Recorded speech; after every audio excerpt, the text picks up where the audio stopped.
Привет, я Андрей Стряхнин, и сейчас хочу поделиться впечатлениями от пользования Ultron Pen. Изначально мне на тест-драйв дали Ultron C и Ultron Pen.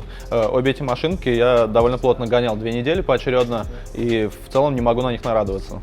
После 2 лет использования Шаена я отвык от замороченной сборки машинок, от того, что нужен держак, наматывание резинок, носиков и так далее. Поэтому Ultron C я использовал не так часто, как Pen, но это не означает, что он мне менее понравился.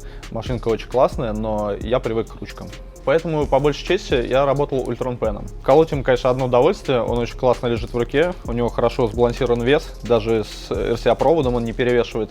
Особый кайф, если использовать утяжеленный держак на нем. И также отдельный плюс — это то, что резьба Pen подходит к Шаену, то есть подходят одноразовые держаки. У него довольно приятный звук, то есть почти полное его отсутствие.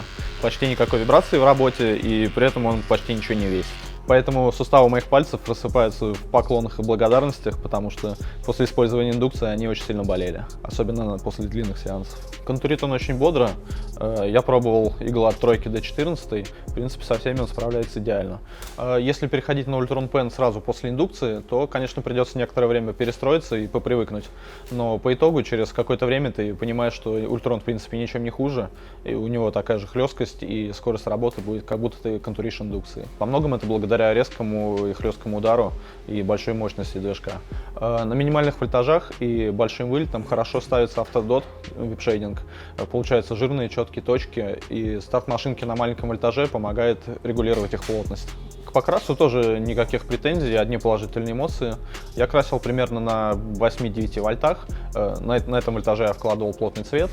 Пробовал магнумы от 9 до 19, со всеми справляется на ура.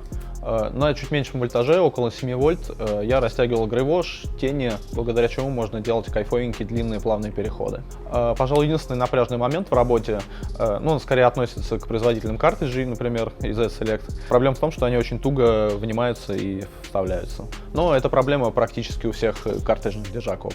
Если все срезюмировать, я за свою карьеру перепробовал около 5 разных пенов, и на данный момент Ultron Pen мне больше всех запал в душу.